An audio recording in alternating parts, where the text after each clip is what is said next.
There's a church not far from where I live. It's practically falling apart. The stained glass windows are all shattered, their beautiful patterns no longer visible.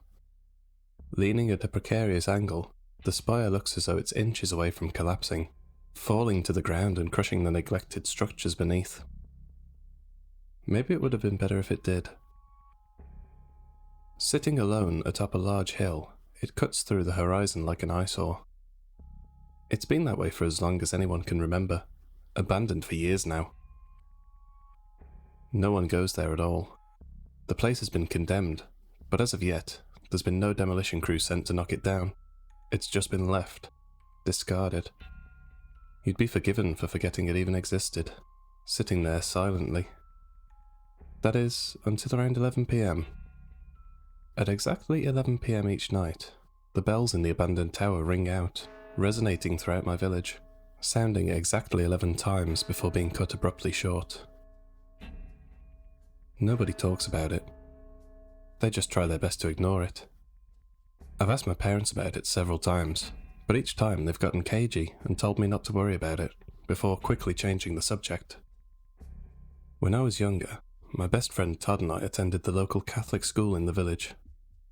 Neither of us was particularly religious, neither were our families, but it was one of the best schools in the area, and more importantly, the closest.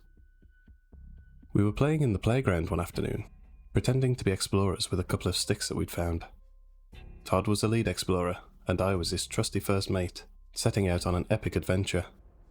Each area of the playground was a separate island, and we were determined to explore all of them before the lunch bell sounded again.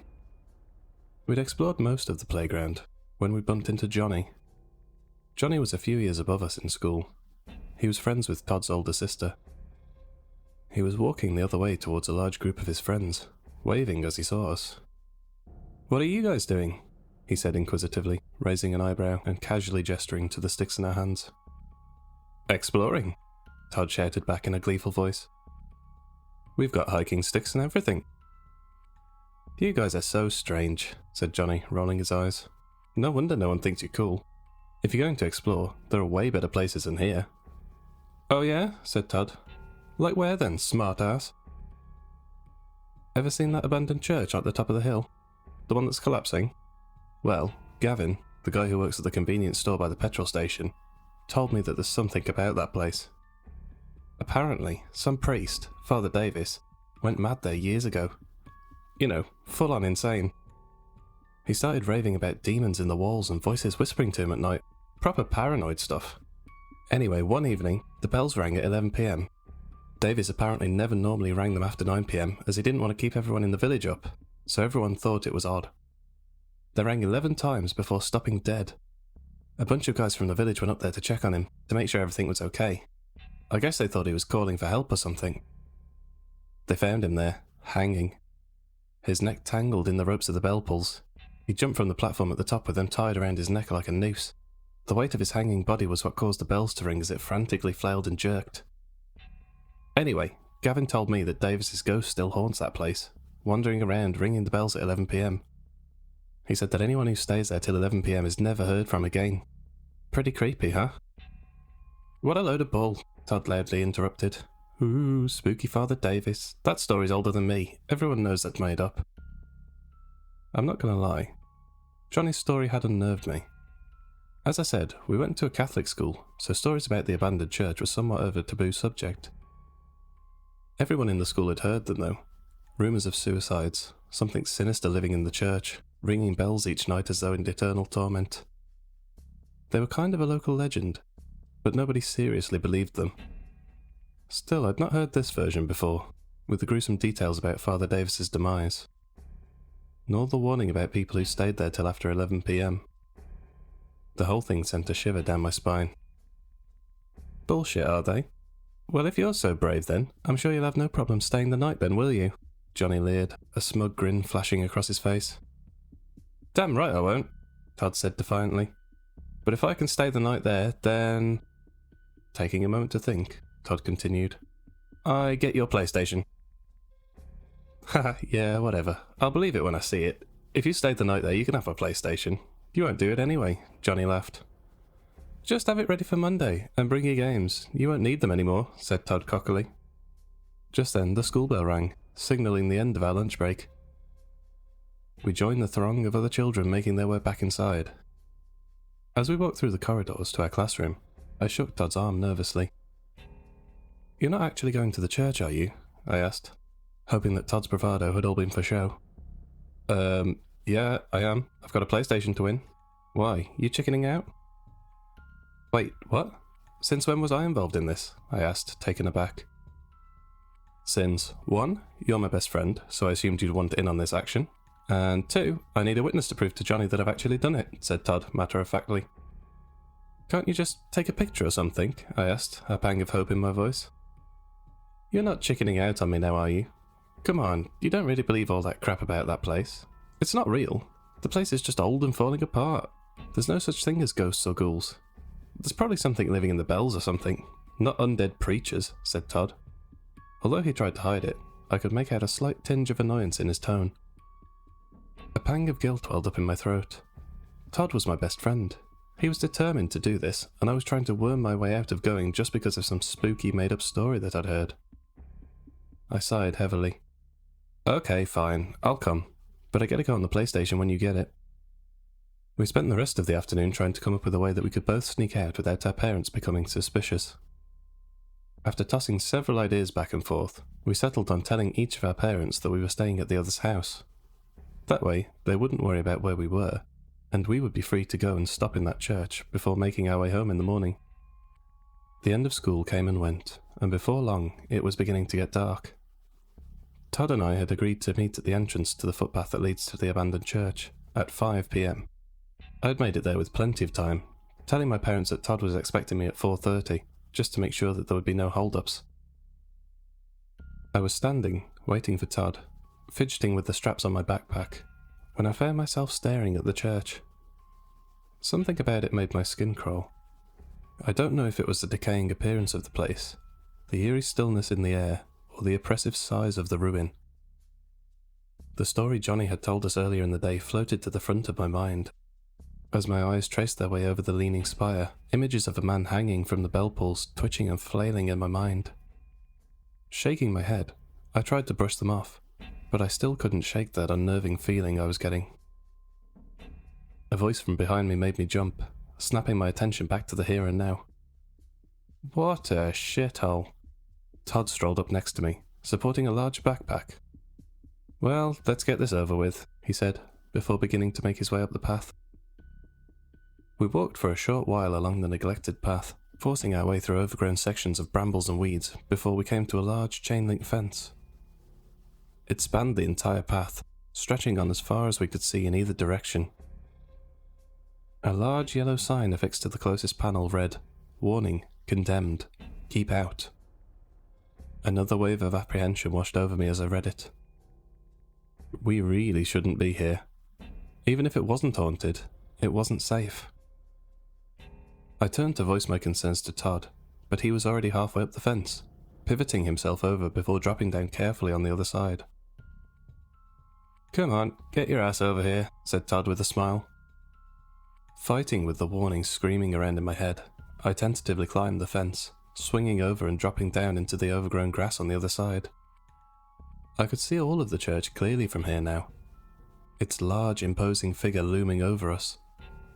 The walls were crumbling, patches of bare brick and worn sculptures covering its surface. Gaping holes where its windows used to be were surrounded by vines, climbing their way up the walls and into the holes like veins snaking their way through skin. As we approached the front of the church, we could see the doors, heavy and wooden. One was wide open, the other hanging from a single hinge at the bottom, allowing us to clearly see the large open hall before us. Shattered wooden pews lay strewn across the thick wooden floor. Shards of the stained glass glittered in beams of sunlight from the roof cutting through the gloom. Thin stalks of plants and grasses had wriggled their way up between the cracks in the floorboards, attempting to reach the delicate beams of sunlight that promised warmth in their otherwise bleak home. The church is completely silent. I can only hear the sounds of mine and Todd's footsteps reverberating around in my eardrums, almost echoing.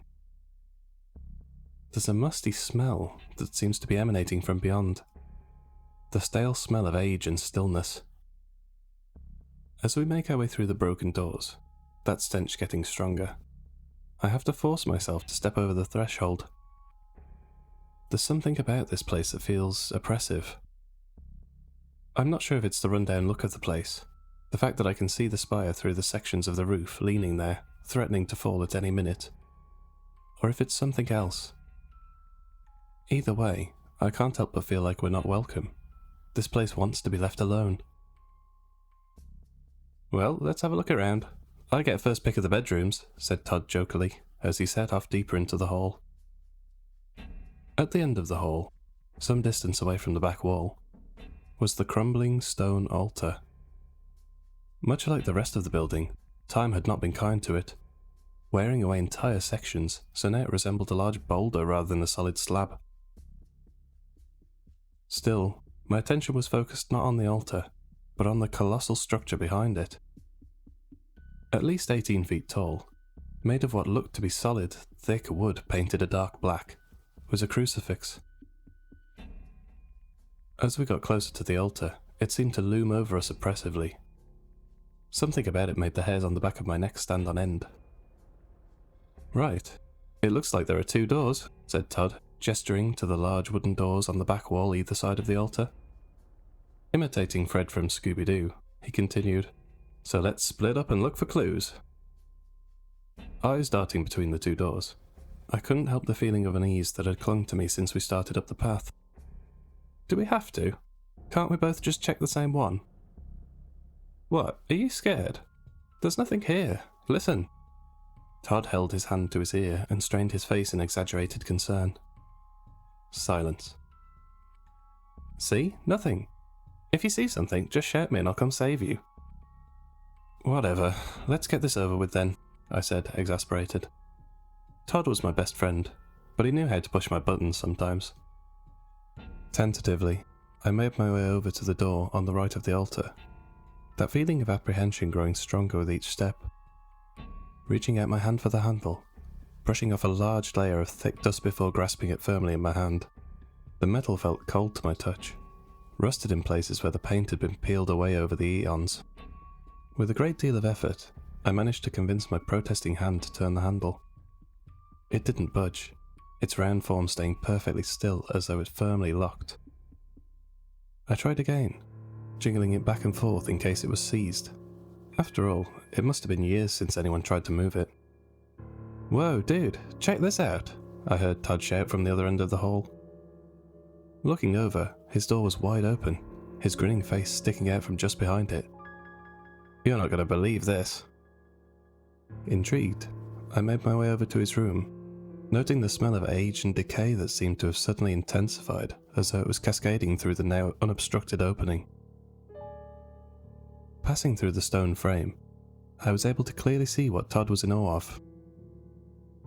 This was the ringing chamber. Looking up, I could clearly see all of the way through the spire as it loomed over us, leaning threateningly.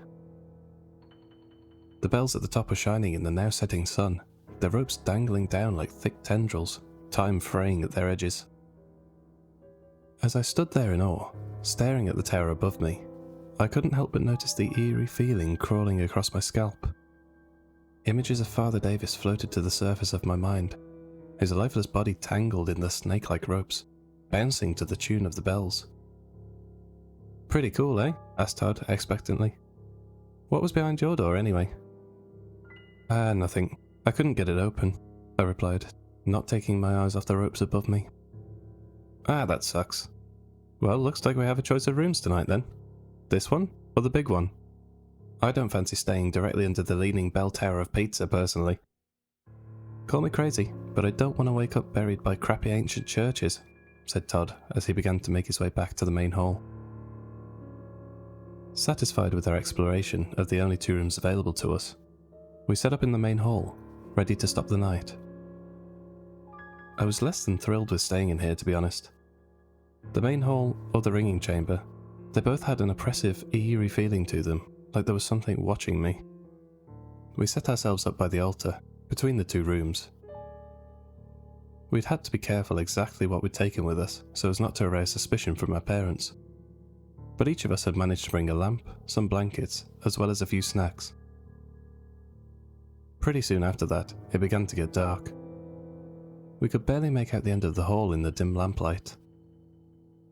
The whole church seemed to take on an even more oppressive feeling in the darkness, the broken windows now looking like a portal into the dark abyss. It was completely silent, other than the odd creaking of the wooden beams overhead, or behind the jammed door.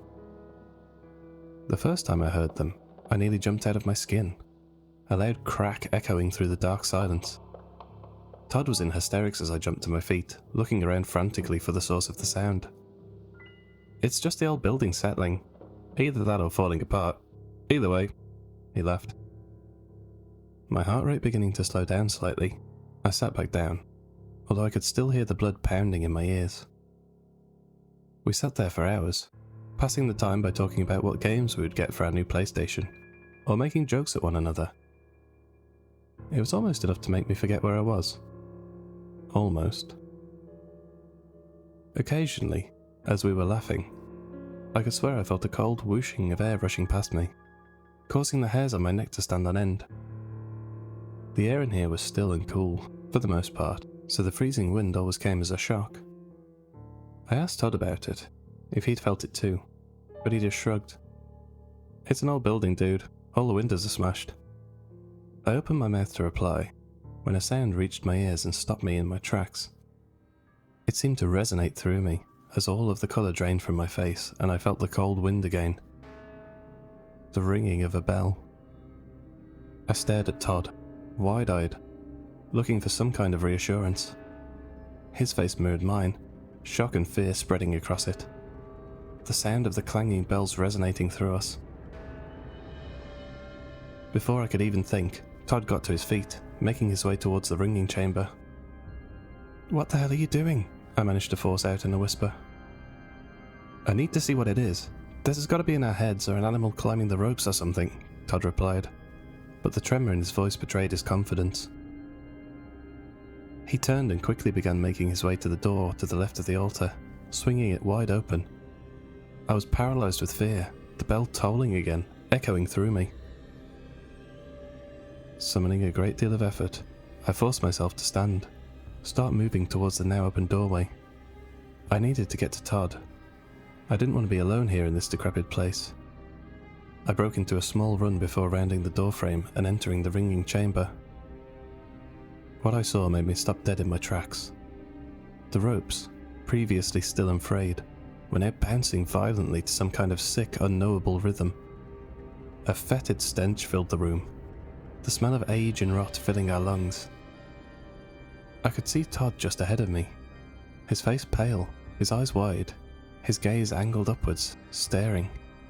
Against the screaming warnings of my mind, I could feel my vision slowly shifting upwards, further into the writhing ropes. As my gaze rose, the ropes tugged violently back and forth. My eyes locked onto the source of the movement, and all the blood drained from my face.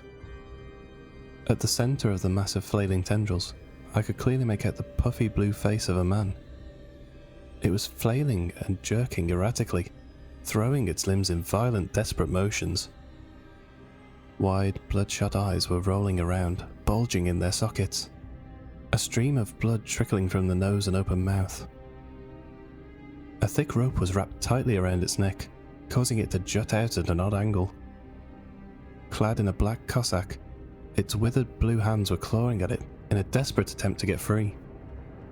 The corpse appeared to swing with the clang of the ringing bells, fueled by its frantic, desperate movements. I wanted to scream. I couldn't believe what I was seeing. Didn't want to believe it. I wanted to scream at the top of my lungs, get out of that place and never go back. But all that I could manage was a pained whimper. As soon as the sound left my lips, the corpse stopped its flailing, turning its decaying head towards me. Its eyes swiveled around and locked onto mine. I could feel the fear and pain in its gaze as it slowly opened its mouth to scream, but all I could hear was a strangled wheeze. It reached out a decaying hand towards Todd and I, before again letting out another wretched scream. Screaming at the top of our lungs, I grabbed Todd's arm, pulling him as hard as I could. He snapped out of his stupor, turning with me and running as fast as our legs would carry us. All the while, that same wheezing scream echoed through our heads. We needed to get out. We just needed to get out and get home. As we charged into the main hall, I could see the broken doors leading to the outside, to safety. Then another sound cut through the wheezing screams. I was focused so hard on running that I barely registered it. A deep, gurgling laugh came from the darkness to my right, just behind the altar. In my peripheral vision, I swear I can see something just on the edge of the lamplight, touching the base of the crucifix. It was large, dark, with a red tinge to it. It almost looked like a foot, breaching the edge of the light before quickly withdrawing. It wasn't any kind of foot I recognised. I swear it had claws. I was too scared to turn around and get a proper look, too focused on getting the hell out of there and getting away from that haunted place. I pushed forwards, about to throw myself across the threshold and out into the cold outside world, when I heard a blood-curdling scream from just behind me before seeing Todd, his face a mask of abject terror, sprinting past me at a reckless pace. His face was deathly pale, and his eyes were lined with tears. I could hear him mumbling something about a thing as he burst past me, looking over his shoulder. We ran for what felt like hours, the overgrowth of the path blurring past us in a mix of dark colours, thorns nicking our skin as we forced our way along. We hardly registered them. As we burst from the path into the illuminated streets, our pace was still frantic and panicked. We hardly said a word the entire time that we were running. Eventually, we slowed down as we got closer to our houses, our lungs burning and legs protesting as the adrenaline began to wear off. "What the hell was that?" I managed to utter, the images of the hanging priest whirling around in my mind as I tried to process what we'd just seen. Todd just stared forwards, his eyes unfocused, staring off in front. That thing. Nailed to it. Its face. Its fucking face. "What are you talking about, dude?" I asked, concerned. "What did you see?" But Todd just remained silent, staring off and mumbling the same phrases over and over about that thing. It was like he was trapped, reliving the moment in his head over and over, still trapped in that godforsaken church. I shook his shoulder gently. "You okay, dude? Talk to me." He just carried on staring and mumbling. Fresh panic welled up in me as concern for my best friend began to overwhelm my thoughts. I didn't know what was wrong with him, or how to help him. I needed an adult. They'd be able to help. But if I went to an adult, then they'd know we snuck out, and they'd ask questions. I looked at Todd again, his blank expression causing a pang of guilt to raise up in my stomach. Sighing, I took him by the arm and started walking to my house. He followed with no resistance, letting me lead him, hardly registering that I was there. Eventually, we came to my house. I made my way up the steps to the porch and rang the doorbell. I had not been trusted with a key yet, so I had to hope against hope that my parents were still awake. I could hear the thudding footsteps coming towards the door, then the key turning in the lock as the door opened, and the confused, stern face of my dad poked out. When he saw Todd and I, his expression immediately dropped to one of concern and worry. He ushered us in, closing the door behind him. My mother called Todd's parents and sat with him, trying to comfort him, while my dad gave me the worst telling off of my life. I could hardly register his words as he yelled at me. I was just focused on Todd, watching his still staring face. He didn't seem to realise my mother was there at all. Images of the hanging priest kept filling my mind. The flailing limbs, the staring regretful eyes, and the wheezing scream echoed in my head. Todd's parents quickly arrived and bustled him into their car, as my parents apologised profusely for having to return him in this state. He was mumbling about that thing as they closed the door behind him. I watched as the car pulled away from our house, my eyes following it as it made its way down the street before rounding the corner and disappearing from view. I didn't know that was the last time I would see Todd. He wasn't in school that week. When I tried calling him, his phone rang out, going to voicemail each time. No one in school had heard from him either. It was like he'd just disappeared. It wasn't until a few days after that that my parents told me that Todd wouldn't be going to school anymore. His parents were moving house, and so Todd would be going to another school. Tears welled up in my eyes, and sadness washed over me in a crashing wave. My best friend, he was moving away. I wouldn't be able to hang out with him anymore. "Can I go and say goodbye to him before he moves?" I asked my mother, my voice shaking. "I don't think that's a good idea, buddy. He's still not well. Maybe we can see about visiting him after they move?" I could tell from the tone of her voice that she didn't think there was a possibility of visiting. She was just trying to save me the hurt. To this day, I still have no idea what Todd saw in that church, the thing that he was referring to. But I did finally learn the reason for him moving. After asking my mum again recently, she revealed that Todd had actually tried to return to school shortly before they moved.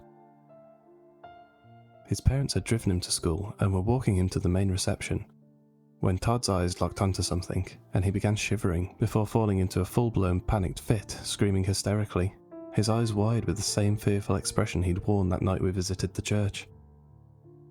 He was screaming about something staring at him, smiling at him. His eyes, my mum said, were locked onto the crucifix above the main entrance,